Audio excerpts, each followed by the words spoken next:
Welcome dear student. मैं अरविंद को आज स्वागत करता हूं आपके अपने YouTube channel Arvind career classes पर। और आज हम डिस्कस करेंगे परसेंटेज के पार्ट 4 को। उससे पहले मैं आपको बता दूं कि जिन बच्चों ने अभी तक हमारे Telegram channel Arvind career classes को ज्वाइन नहीं किया तो please Arvind career classes Telegram जो हमारा है उसे प्लीज़ ज्वाइन कर लें। और जो बच्चे चैनल पर पहली बार आए तो प्लीज़ चैनल को सब्सक्राइब कर लें, बेल आइकन प्रेस कर दें, जिससे कि कोई भी क्लास का नोटिफिकेशन पहुँच सके। Okay my dear. और मैं आपको बता दूं, जिन बच्चों ने अभी तक हमारे जो परसेंटेज के मैंने 3 लेक्चर करा रखे हैं तो प्लीज़ उन लेक्चर को देख के आइए। जब तक आप पुराने लेक्चर को देख के नहीं आएंगे तब तक आगे का कॉन्सेप्ट आगे क्लियर नहीं होगा। ओके माय डियर, तो प्लीज़ उन लेक्चर को देख के आइए, तब आगे का कॉन्सेप्ट आगे क्लियर होगा। तो क्लास को शुरू करने से पहले एक बार कमेंट बॉक्स में जोरदार जयकारा लगा दीजिए, I love my parents, I love my parents, I love my parents. कि नींद अपनी खोकर सुलाया हमको, कि नींद अपनी खोकर सुलाया हमको, आंसू अपने गिराकर हंसाया हमको, कभी दर्द ना देना उस खुदा की तस्वीर को, प्यार से कहते हैं माँ बाप जिनको, प्यार से कहते हैं माँ बाप जिनको। तो शुरू करते हैं आज के अपने टॉपिक परसेंटेज के पार्ट 4 को। तो let's play with concept. Okay my dear.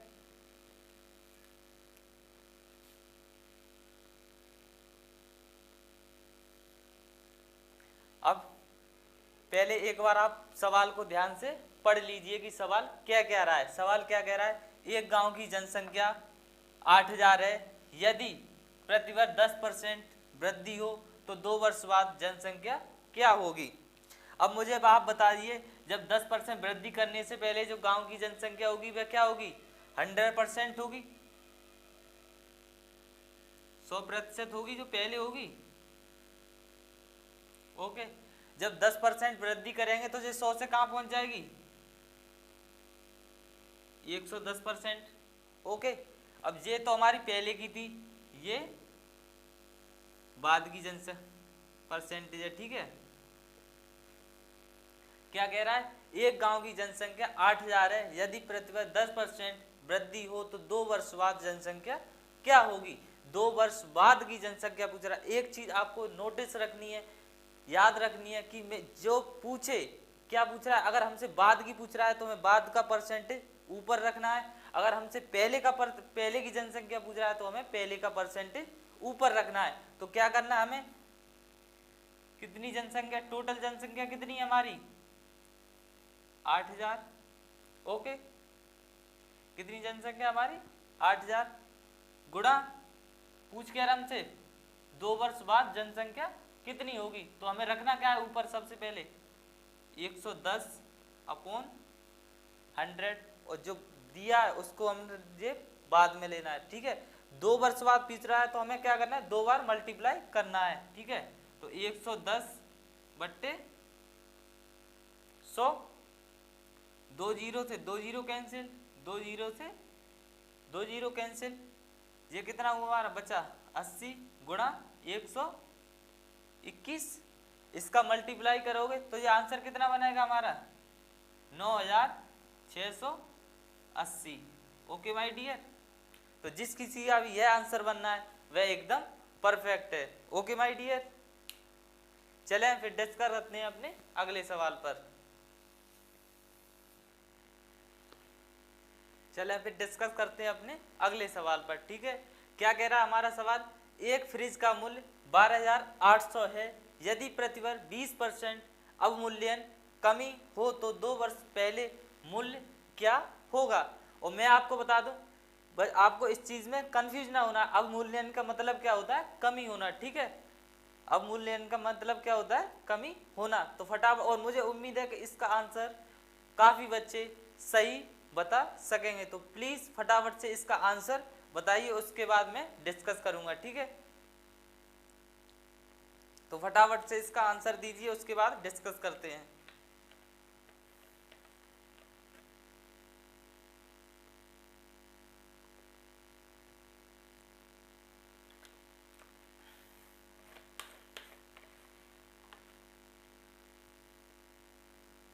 चलें फिर डिस्कस करें। और मैंने आपको बता ही दिया था, हमें नोटिस क्या करना है इस पर। ठीक है, क्या कह रहा है जी, एक फ्रिज का मूल्य 12,800 है। यदि प्रतिवर्ष 20% अवमूल्यन मतलब कमी हो तो 2 वर्ष पहले मूल्य क्या होगा। प्रतिवर्ष क्या करी जा रही है, पहले का जो परसेंटेज था वह क्या था 100%। ओके, कितना था 100%। अब क्या कह रहा है हमसे 20% कमी हो। जब 100% से हम 20% कमी करेंगे तो ये कितना बचा हमारा 80%।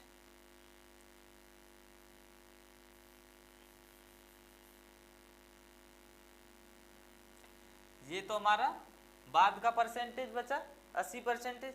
अब हमसे पूछ क्या रहा है 2 वर्ष पहले का मूल्य क्या होगा। तो हमको मैंने आपको बता दी जो चीज हमसे पूछे उसको हमें क्या करना है ऊपर रखना है। ठीक है, तो हमारे जो टोटल मूल्य है वह कितना है 12,800 गुणा 100/80 इंटू 100। क्या पूछ रहा है हमें 2 वर्ष बाद। अगर 3 वर्ष बाद पूछ रहा है तो हमें 3 बार मल्टीप्लाई करना है, 4 बार पूछ रहा है तो 4 बार मल्टीप्लाई करना है। हमसे पूछ कितनी बार रहा है 2 बार, तो मल्टीप्लाई हमें कितना करना है 2 बार। तो 2 जीरो से 2 जीरो कैंसिल। ओके, और ये किससे 8 से ये काट दो तो 8 एकम 8, बच्चे कितने हमारे 4, ये कितने हो गए 48। तो 8 छिंग 48। अब 8 से फिर काट दो, 8 दूनी 16, कितने बचे हमारे ये 200। 200 का 100 में मल्टीप्लाई करोगे ये कितना हुआ हमारा 20,000। तो जिस किसी का भी यह आंसर बनना है वह एकदम परफेक्ट है। तो B option is the right answer. Okay,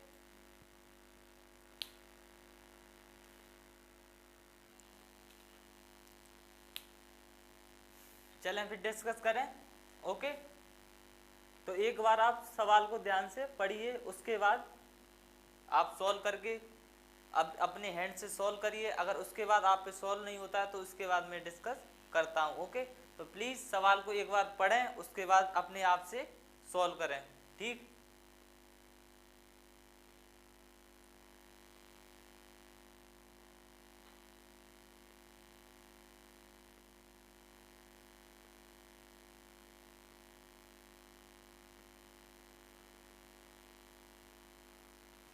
ठीक है। अब ये क्या कह रहा है, अगेन एक बार फिर से सवाल पढ़ें। ठीक है, किसी संख्या में पहले 20% की वृद्धि की जाती है तथा बाद में 20% की कमी की जाती है तो संख्या के मान में कितने प्रतिशत कमी होगी। आपको एक मैं जो आपको ट्रिक बता रहा हूं,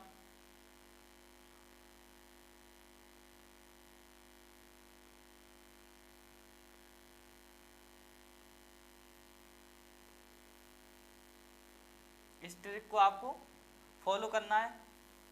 वह क्या है, हमें क्या करना है 120 की वृद्धि की जा रही है। ओके, तो 120 की वृद्धि कहाँ पहुंचे हम 120 पर। अब क्या कह रहा है 20% की कमी की जा रही है, तो जब 20% की कमी होगी तो कितने पहुंचे हम 80 पर। अब हमसे क्या है परसेंटेज का साइन दिया तो हमें अपॉन में क्या करना है 100 का भाग लगाना है। तो 2 जीरो से 2 जीरो कैंसिल, 12 अट्ठे 96।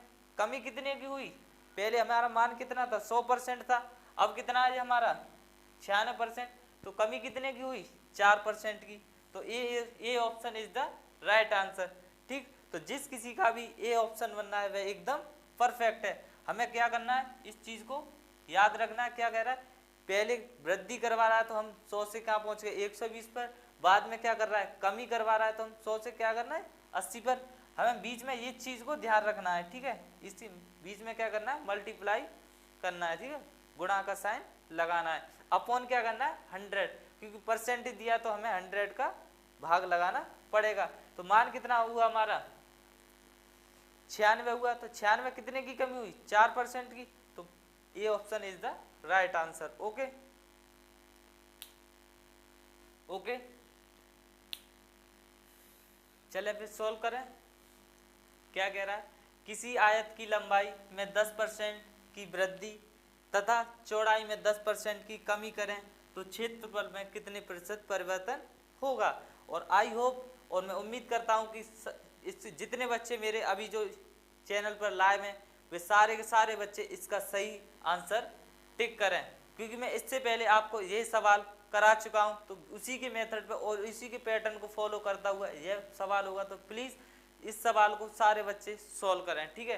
तो आपको 30 सेकंड का टाइम दिया जा रहा है, तो प्लीज़ उस टाइम के रेस्ट्रिक्शन में प्लीज़ उस सवाल को सॉल्व करें, ठीक है।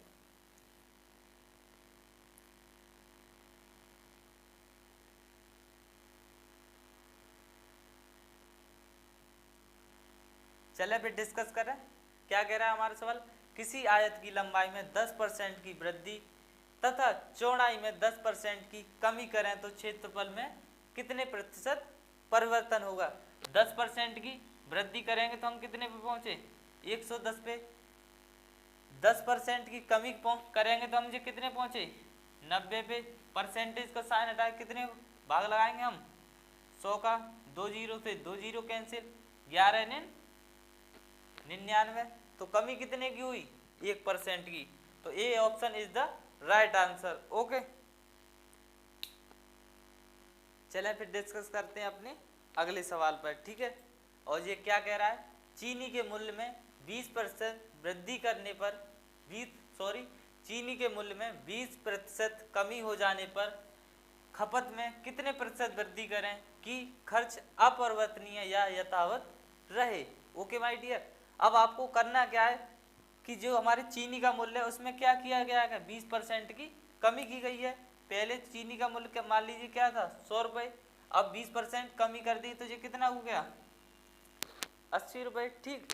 तो 20% की कमी की जाए तो कमी की गई, खपत में कितने प्रतिशत वृद्धि करें कि खर्च अपरिवर्तनीय रहे। अब हमें क्या करना है, ये 80 हो गया, 80 से हम क्या करना है फिर 100 पे ले जाना है, कितने प्रतिशत वृद्धि की जाए कि अपरिवर्तनीय रहे, वह हमारा कांस्टेंट रहे। तो हमें क्या करना है, 80 से 100 पे पहुंचना है। तो वृद्धि कितने की करेंगे हम, 20 की करेंगे। ओके, जब 20 की वृद्धि करेंगे 80 पे, अब हम क्या करना है, हमें जो देखना है ये फर्स्ट, ये हमारा सेकंड। ओके, ठीक।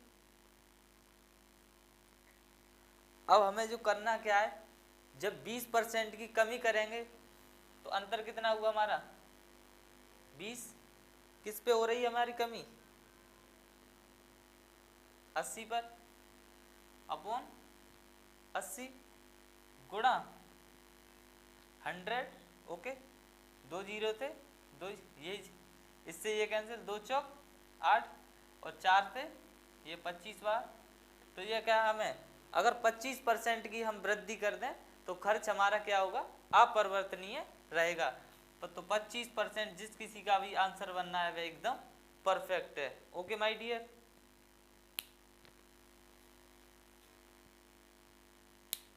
चलें फिर डिस्कस करते हैं अपने अगले सवाल के बारे में, ठीक है। अब ये हमारा सवाल क्या कह रहा है, यदि ए की आय बी से 20% अधिक हो तो बी की आय ए की आय से कितने प्रतिशत कम है, ठीक है। तो जो ए की आय मान लीजिए ए है और ये बी है। ओके, तो यदि ए की आय बी की आय से कितनी है, 20% अधिक है, तो बी की आय कितनी होगी, 100। जब 20% ए की आय है तो ए की आय कितनी हो गई, 120। अब क्या कह रहा है, बी की आय ए की आय से कितने प्रतिशत कम है। तो पूछ के हमसे बी की आय, तो बी अंतर कितना हुआ इनके दोनों में, 20 का। किसकी आय से कम है, ए की आय से, तो अपॉन कितना हुआ, 120 गुणा 100। 20 से ये 6 बार, 2 तिया 6, ये 2 से 50 बार कैंसिल, तो 50/3। तो इसको सॉल्व करेंगे तो आंसर कितना बनेगा हमारा, 16 सही 2/3%। तो जिस किसी का भी यह आंसर बनना है वह एकदम परफेक्ट है। तो B option is the right answer. Okay.